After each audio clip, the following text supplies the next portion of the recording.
Well, good day. So I tried to go live and do this reading, but YouTube is just messed up today. It just kept giving me the error that my horizontal vertical rotation was wrong, but it was right.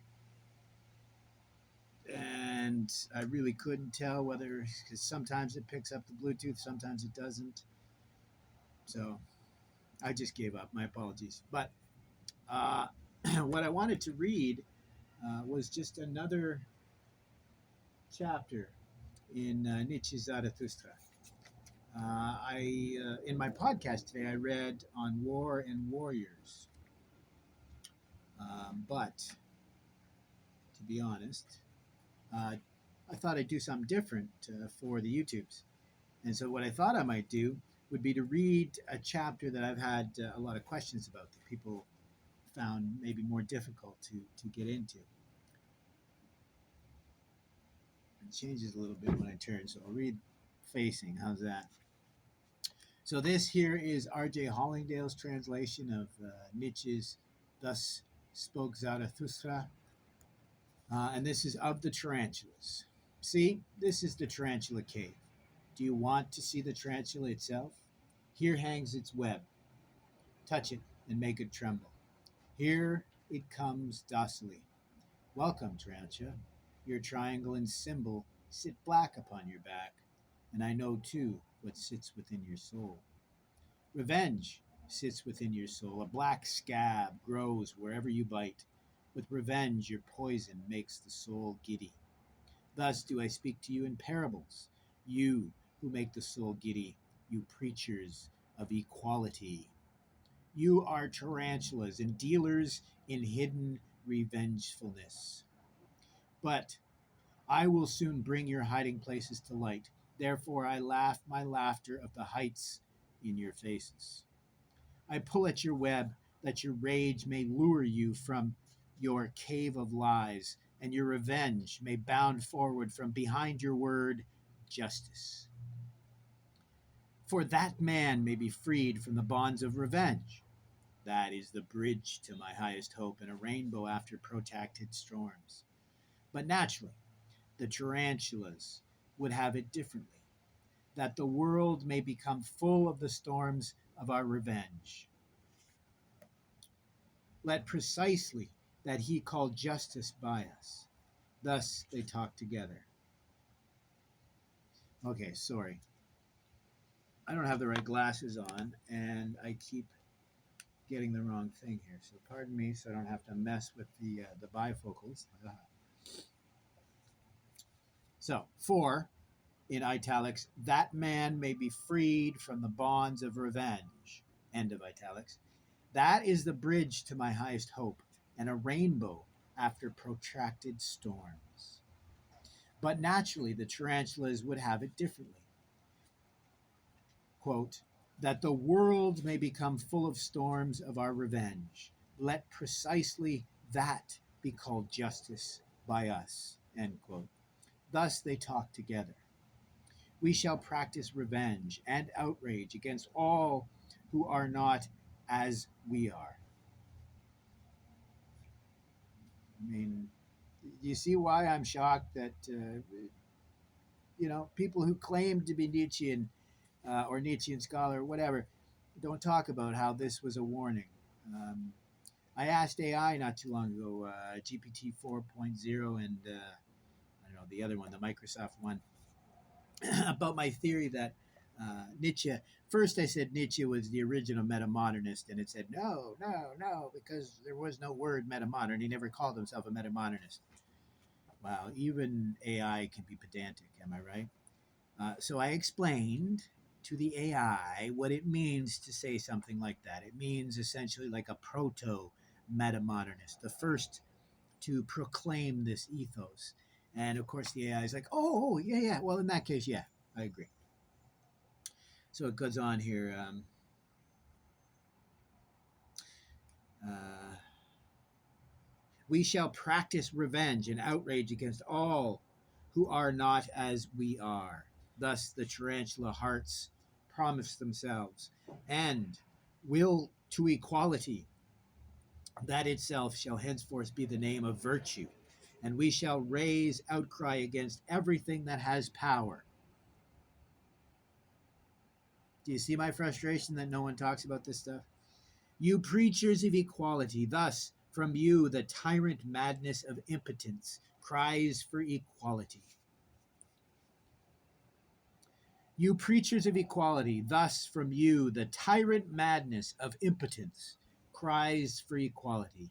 Thus your most secret tyrant appetite disguises itself in words of virtue. Soured self conceit, repressed envy, perhaps your father's self conceit and envy, they burst from you as a flame and madness of revenge. What the father kept silent, the son speaks out. And I often found the son, the father's secret revealed. They resemble inspired men, but it is not the heart that inspires them, it is revenge. And when they become refined and cold, it is not their mind, it is their envy that makes them refined and cold. Their jealousy leads them upon thinkers' paths too. And this is the mark of their jealousy. They always go too far, so that their weariness has at last to lie down and sleep even on the snow. Revenge rings in all their complaints. A malevolence is in all their praise, and to be judged seems bliss to them. Thus, however, I advise you, my friends, mistrust all in whom the urge to punish is strong. They are people of a bad breed and a bad descent. The executioner and the bloodhound peer from out their faces. Mistrust all those who talk much about their justice. Truly, it is not only honey that their sick souls lack. And when they call themselves the good and just, do not forget that nothing is lacking to make them into Pharisees except power. My friends, I do not want to be confused with others or taken for what I am not. There are those who preach my doctrine of life. You are at the same time preachers of equality and tarantulas.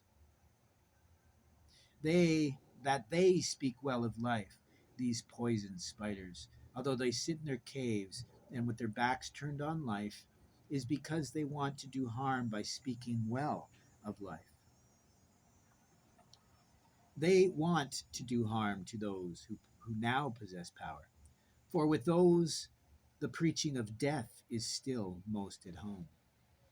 If it were otherwise, the tarantulas would teach otherwise. And it is precisely they who were formerly the best world slanderers and heretic burners. I do not want to be confused with these preachers of equality, nor taken for one of them, for justice speaks thus: to me, men are not equal. I do not want to be confused. I already read that. And they should not become so either. For what were my love of the Superman if I spoke otherwise? They should press on to the future across 1,000 bridges and gangways, and there should be more and more war and inequality among them. Thus, my great love makes me speak. They should become devisers of emblems and phantoms in their enmity.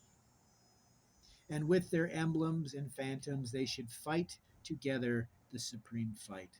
Good and evil, rich and poor, noble and mean, and all the names of the virtues, they should be weapons and ringing symbols that life must overcome itself again and again. Life wants to raise itself on high with pillars and steps. It wants to gaze into the far distance and out upon joyful splendor. That is why it needs height. And because it needs height, it needs steps and conflict between steps and those who climb them. Life wants to climb, and in climbing, overcome itself. And look, my friends, here where the tarantula's cave is, there rises up the ruins of an old temple. Just look at it with enlightened eyes. Truly, he who once towered up his thoughts in stone here knew as well as the wisest about the secret of all life. that there is battle and inequality and war for power and predominance, even in beauty. He teaches us that here in the clearest parable, how divinely vault and arch here oppose one another in the struggle, how they strive against one another with light and shadow, these divinely striving things. Beautiful and assured as these, let us also be enemies, my friends. Let us divinely strive against one another. Ha! Now the tarantula, my old enemy, has bitten me. Divinely beautiful and assured, it bit me in the finger. There must be punishment and justice, thus it thinks. Here he shall not sing in vain songs in honor of enmity. Yes, the tarantula has revenged itself, and alas, now it will make my soul too giddy with revenge. But so that I may not veer round, tie me tight to this pillar, my friends. I would rather be even a pillar saint than a whirlpool of revengefulness. Truly, Zarathustra is no veering wind nor whirlwind, and although he is a dancer, he is by no means a tarantella dancer. Thus spoke Zarathustra. And so you see why I mentioned that, right? I mean, just a few you preachers of equality, thus from you, the tyrant madness of impotence cries for equality. Nietzsche, right? Not quite so evil and toxic as they make them out to sound, huh? So let's see here. We'll skip Kaufman. Let me just see what it has for translation in the French. In the French, la connaissance.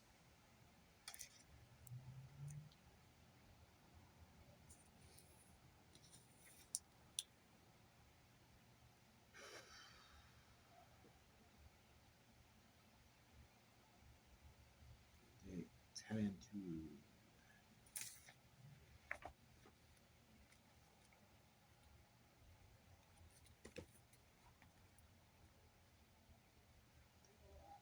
Oh, it's kind of cool actually. So, des tarantulas. Regarde, voici. Regarde, voici la tanière de la tarentule. Veux-tu la voir elle-même? Voici sa toile. Touche-la. Elle frémira. La voici qui s'empresse. Sois la bienvenue, tarentule. Sur ton dos est écrit en noir ton triangle, ton emblème. Et je suis aussi ce qui habite ton cœur. La vengeance habite ton cœur. Tout ce que tu mords se recouvre d'une croûte noirâtre. Noirâtre. Le poison de ta vengeance fait tournoyer l'âme. Tournoyer l'âme. Je vous parle donc par parabole qui vous feront tournoyer l'âme, prédicateur de l'égalité que vous êtes. Vous n'êtes que des tarentules et en secret, vous êtes assoiffés de vengeance. Vengeance, je m'excuse. C'est pourquoi je tire sur votre toile pour que votre rage vous fasse sortir de votre tanière de mensonge. I like that. Et que votre vengeance jaillisse derrière votre mot justice. So much clearer in the French, the idea of come out of your cave of lies and your vengeance um, behind your jaillis, the vengeance behind your word justice. Car que l'homme soit délivré de la vengeance. Voilà, à mon sens, le pont vers la plus haute espérance est une arc-en-ciel après de longues intempéries. Mais certes, les tarantulas veulent qu'il en soit autrement. Que le monde soit submergé par les intempéries de notre vengeance. Voilà, justement, ce que nous nommons justice. C'est ainsi que les tarentules parlent entre elles. Yeah, I won't go all the way through. Obviously, my French is c'est pire, beaucoup trop pire aujourd'hui. But yeah, that's why I'm shocked that I haven't seen anyone talking about this. Anyone that's talking about this current state we're in, where we're fighting amongst ourselves regarding silly things like the meaning of equity or equality, when we can just, read Nietzsche, who said, you know what, it's anyone who wants to argue about those ideas, period. Right? Says, and here's Kaufman's translation.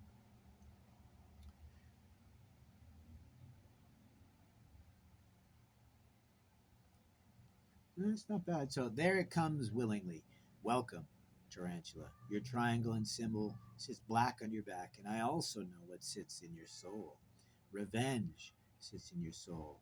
Wherever you bite, black scabs grow. Your poison makes the soul whirl with revenge. Thus, I speak to you in a parable. You who make souls whirl, you preachers of equality.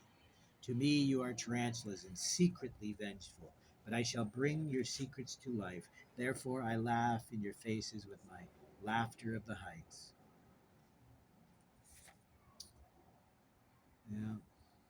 What justice means to us is precisely that the world be filled with the storms of our revenge. We shall wreak vengeance and abuse on on all whose equals we are not. And will to equity shall henceforth be the name for virtue. And against all that has power, we want to raise our clamor. You preachers of equality, the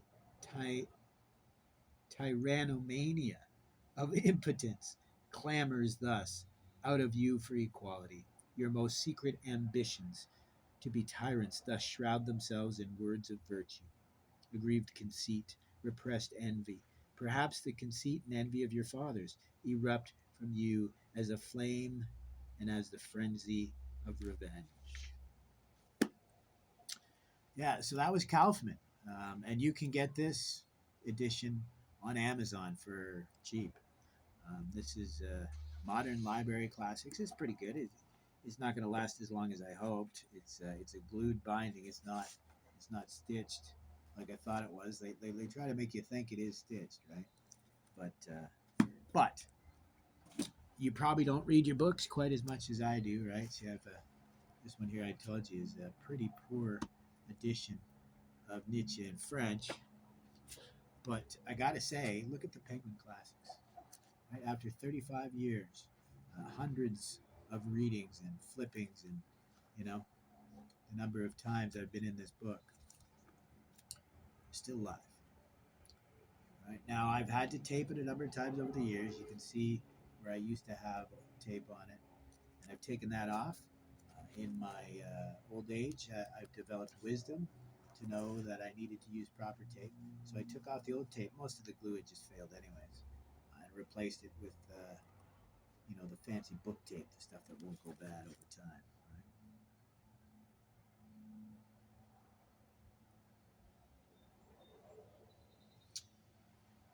Right? I love that. I made some notes back when I was a kid.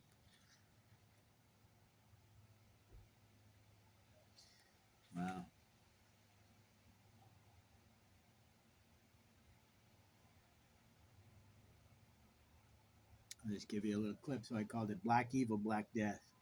Black evil torments me, leaves me not. He hates me, he follows me, sits on my shoulders and stabs my pride, stabs my esteem, stabs my desire. He's with me always. I can't shake him. I try, but he fights back at me, haunts me to my very essence.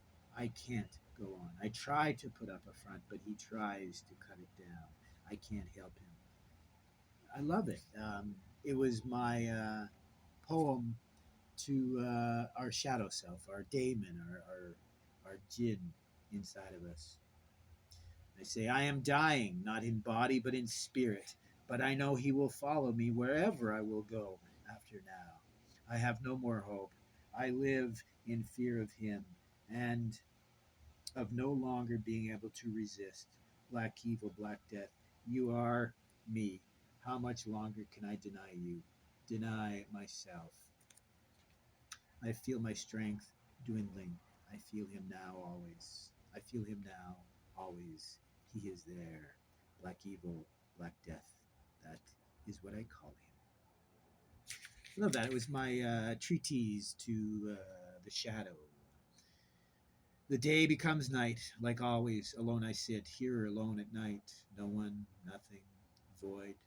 Who can speak to me? Nay, I speak to him. Alone he sits, alone, sad. Alone he sits, no one, nothing. Who will speak to him about depression, hate, fear, void, why, of what, of who, in what is wrong? Nay, may his eyes be open to see truth. Who keeps them shut? He does. Alone he sits with himself. A poem to our ignorance, our self limiting beliefs, right?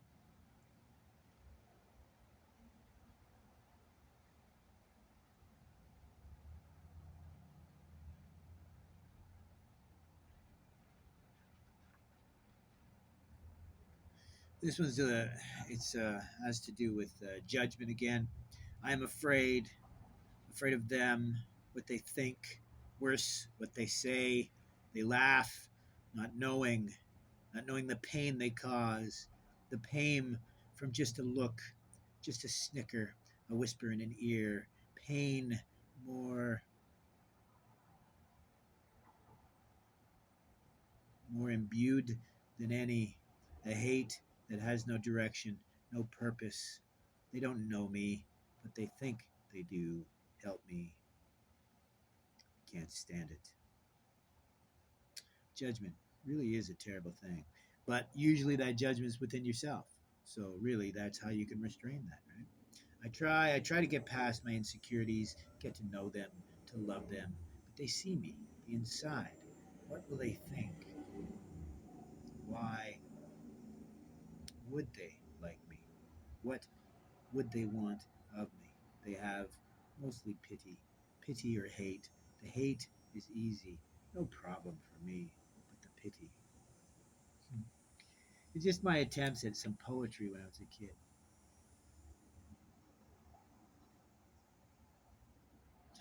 Wow, some of it, right? Back, I stand, keeping my distance, an outcast of my own making.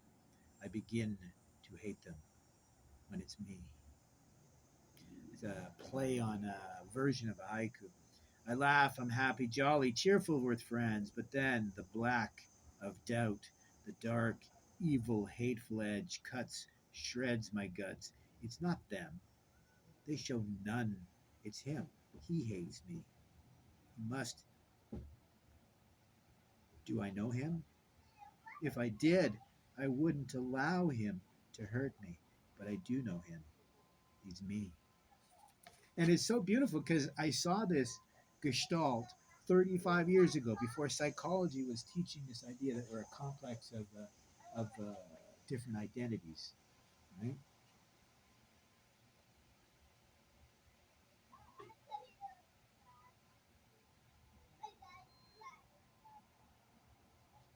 This one, I guess, keep in mind this is a teenager writing poetry here. So the pity, I can't get past it.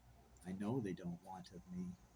If they only knew how hard I was trying, they would see who I could be to them, could be for them.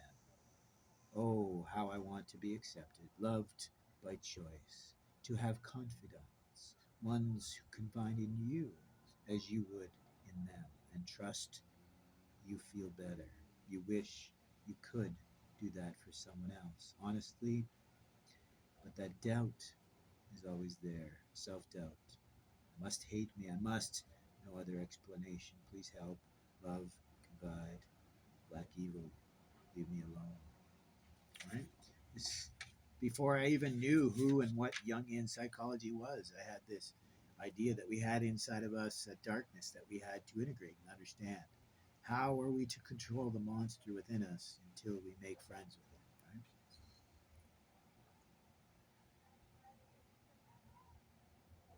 it? Right? Yes. This one is, and don't misunderstand, this was not a suicidal kid. It's just, I guess from the outside it could seem like reading Nietzsche is a negative thing, but this was really growth for me, right? Oh God, I am no longer me. I am becoming beast. It is apparent. Can it be seen?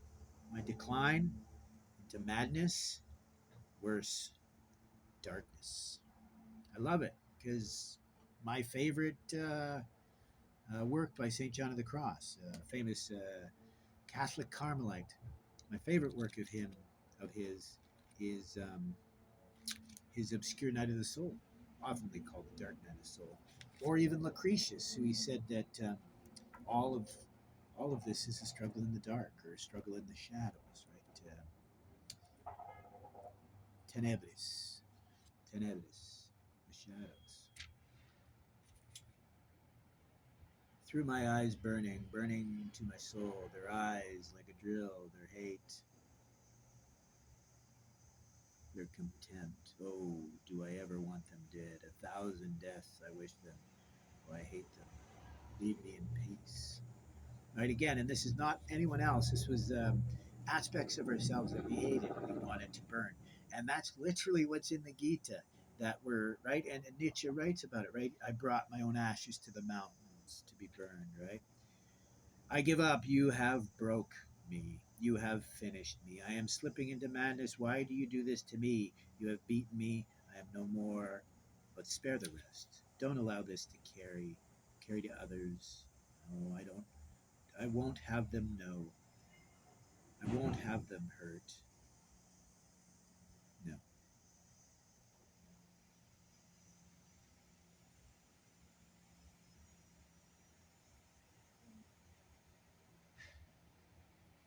So this was again how few authentic people in the world. I hide from them, hide me, afraid of them, afraid of what they would think, afraid of what they think, hide myself from them, protecting them from me. Right? Very Nietzschean. It's not what you'd think.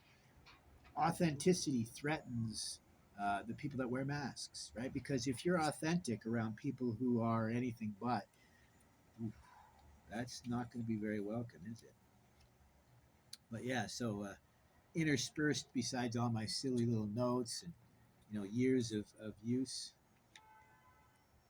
I really like it because I could see my progression from being mostly Buddhist inspired philosophy to existentialist, right? When I think of my future, I don't cry. I would if I could. Oh, how I would cry. But I can't spare the energy, the emotions. My emotions are too powerful, right? How many of us come from a place of trauma that feel that you need to bottle everything up because letting even a little bit of it out might consume you and everyone around you. Death is an ending, a barrier to most. To me, it would be my freedom, but it cannot, will not, and won't come from my hand. Something else, something more, right? Remember, around this time, I was Uma Thurman's dad, Robert F. Thurman. He published a new translation of the Bardo Thadul, the Tibetan Book of the Dead. Um, so definitely resonates with that idea of the ego death, right? Becoming something more, right? This one was a I put on a good show, eh? I hide from their eyes. They have no idea. They think me strange, weird for fun, funny. I could maybe sue Goodfellas because I wrote this before Goodfellas, so maybe they stole the, funny, funny how.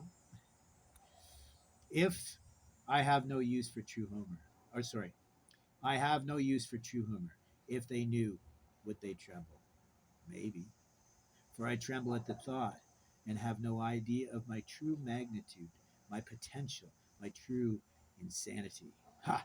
Funny? Help, please. No more. Leave me be, you. Expletive, right? So this is this um, play of our different identities. And I even mentioned it to one gentleman when we were leaving the store earlier today. We were talking about something similar to that. And I just mentioned how, what we consider good now, we may consider evil later, right? But yeah,